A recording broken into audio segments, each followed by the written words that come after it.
Hi,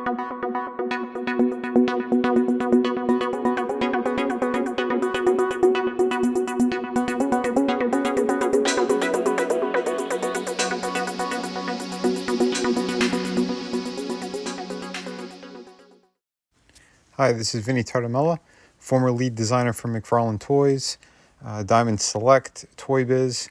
I'm also a comic book creator, and these are the books from my company, Mellow Art World. So yeah, if you want to pick up these amazing books, please stay tuned for the end of the video to find out how to get them.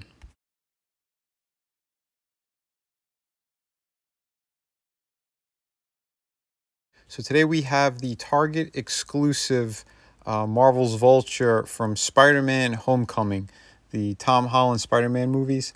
This character was portrayed by Michael Keaton in the film, but unfortunately there is no Michael Keaton head sculpt in here.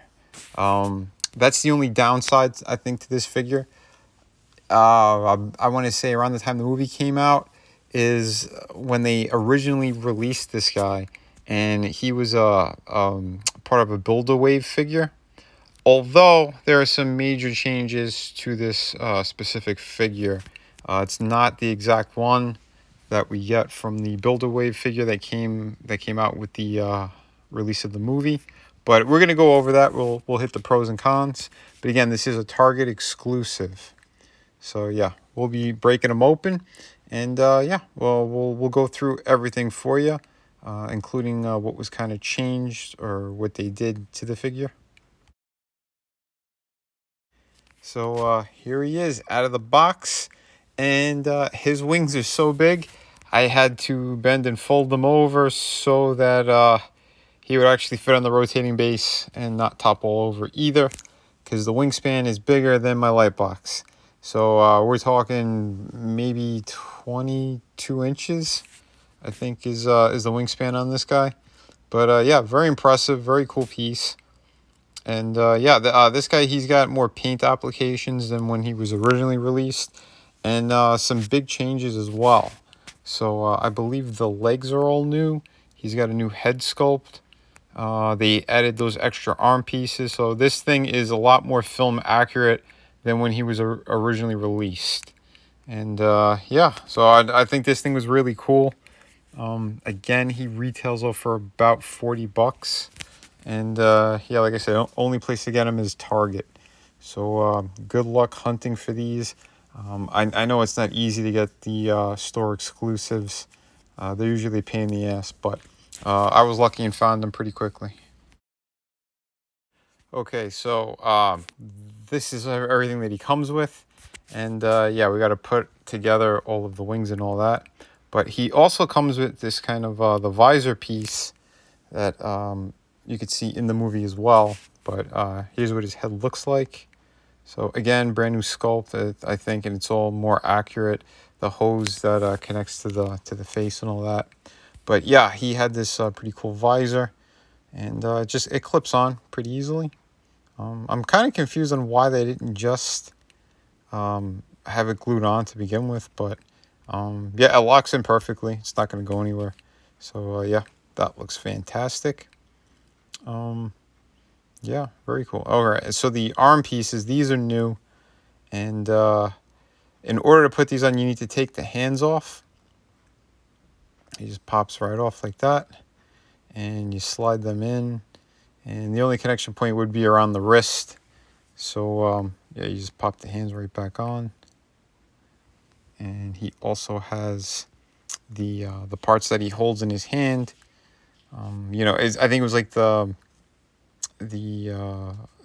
alien technology, because that's what the character, he was part of that cleanup crew after Avengers 1. So he took the parts. They had this other guy in his crew, I believe it was the tinkerer or something, and the guy figured out how to use that kind of alien technology, and that's basically, for those who aren't familiar with the movie, that's what it is. So he used some of that alien tech, the Chitauri tech, in order to make this kind of costume. So yeah, that's how that works. It like powers the wings and all that stuff too. But yeah, like I said, a pretty cool design. A big departure from the comics, but I really do like what they did with this, and he was very impressive looking in the film as well. But yeah, so pretty accurate, and that's how that look goes. And here's also some of the articulation and kind of what this thing could do. But basically, we just kind of snap in all these parts, and they kind of lay it out in the box pretty clearly anyway. So everything on one side goes, obviously to the left, and everything on the other side to the right. But yeah, it takes a little bit of force, but make sure that you do have the propeller parts facing on the outside, because that's how you're supposed to snap them in. And like I said, it just takes a little bit of force. They might fall off too, depending on how you move them, but they snap back on pretty easily. There's great articulation in them. So yeah, you can do a lot with those wings. So what you did on one side, just duplicate it on the other. Remember, the propeller areas should be facing the outside part when you clip on that. And then, yeah, you just put on the top. And yeah, you're good to go. And like I said, it's a very impressive looking design. Like I said, great movement as well. And it also comes with this little base, which isn't the best thing in the world. But yeah, it's all right for what it is. There's always, better ways to design these kind of bases to make sure that a figure will not fall. Because once you start moving them, the weight of the wings, he'll topple over. So try to make sure he's pretty secure wherever you're displaying him. But yeah, that's pretty much how it'll look. And yeah, it just plugs in right in the back there. It's a little bit triangular shaped. It's always a little bit tricky shooting these kind of figures that have, that they're bigger than the light box. So I'm just going to punch in a little bit, move the camera around so you get a better look of how it is. But yeah, I got to say, beautiful design. The paint applications on this are fantastic. He doesn't really have any washes on him, but for what is there, it looks great. The color scheme, fantastic. Yeah, we'll go over articulation as well, but pretty damn cool. And I like how you get all those moving parts on this thing. So yeah, hell yeah. If you find them, definitely worth picking up. So for articulation, he looks down really great. Doesn't really look up also well because of the collar, obviously. But he has some side-to-side head tilt. So all in all, pretty good there. He goes back a pretty good distance. He goes forward, pretty good crunch. It's not bad. Arms has the swivel. Obviously, the ball joint goes all the way around. He's got double hinge for the elbow. Slightly past 90, which ain't that bad. He also has the wrist articulation. So yeah, all in all, that's pretty good. Not too shabby. His waist also turns. But yeah, that's the one problem. When you do bend the arms, you're going to have that gappage, obviously, because of the way that those pieces are. But yeah, the waist turns really well. He's got pretty good movement. He's got upper thigh, double hinge for the knee, which is really good. And the feet are fantastic. He's got the swivel and the ball joint. And yeah, with that kind of hook design he has, I think that looks awesome.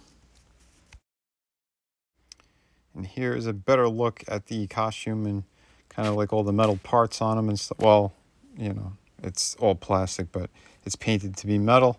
And yeah, like I said, very, very clean paint applications all over this. There's the bottom of the feet. It also has peg holes. But yeah, all in all, man, yeah, this thing was really cool. I like when you kind of move it as well. Like they put paint all the way on the upper part. So if you're going to bend it whichever way, you won't see any of the other plastic kind of exposed. Everything's painted perfectly. So yeah, really, really cool. I want to give you a little breakdown of the articulation in the wings as well. And yeah, it could point all the way forward. You could probably push it a little bit more, but again, it'll snap off and just kind of fall. So pop it back in, and you're good to go. Just be kind of mindful. This part does go up and all the way over. So like I said, and it hinges, so very, very good movement in and out, back and forward. There's the part for the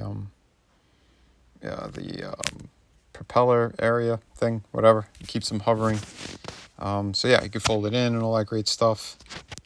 Like I said, the design really works well. And yeah, for Marvel Legends, like, this is fantastic. So you want to kind of condense it as well, as if you just landed. But yeah, you could do a lot with them. There you have it. That's all the articulation. Here he is with Marvel Legends animated Spider-Man. It's, well, from the animated series. He's highly articulated, but yeah, he's one of the few that I have. I got 2 Spider-Mans that I kind of keep out and on hand for like these reviews and stuff for comparison as well. But yeah, so that's pretty much the height difference between the two of them. I believe the Tom Holland Spider-Man figures, again, they're just slightly shorter. But again, because Tom Holland is a short guy, I think he's like 5'6". But yeah, so it works really well. Yeah, so I think with any Spider-Man figure, really, you're good to go. But yeah, if you have any from those movies, Homecoming, or you know, the Far From Home, and or the new one, because rumor has it Vulture, it looks like he might be in it. Michael Keaton may or may not have said something recently on a talk show. Wrapping up on this, if you didn't get the first release of this figure, I highly recommend this one. And if you do have that, this is a fantastic upgrade, better paint applications, more accurate, all that great stuff. So yeah, beautiful piece. Remember, guys, be kind to one another, but kick ass while you create. Hi, this is Vinnie and we have Through the Woods hardcover book written by Frankie Tartamella. All the artwork is done by me. It's a beautiful hardcover book. Take a look at this fantastic artwork. This is 98 pages, ghost story. I think everyone's going to love this thing. It's amazing. And yeah, we have another fantastic project here, City of Venus. I wrote this one. I did all the artwork on it. Another fantastic project. I'm going to be putting a link in the description to all the videos. And yeah, so please check this one out. And thank you very much. Both of these books are available right now and they ship immediately. So yeah, take a look at the size difference as well. One's more in a European format and the other one's like a standard comic book. And we also have 2 beautiful art books here, volume 1 and 2. These are 52 pages each. And it just has just a whole bunch of different stuff in here, from your favorite characters, pinups, yeah, pretty much everything, and the kitchen sink. So yeah, these are also available, and they're on the City of Venus campaign.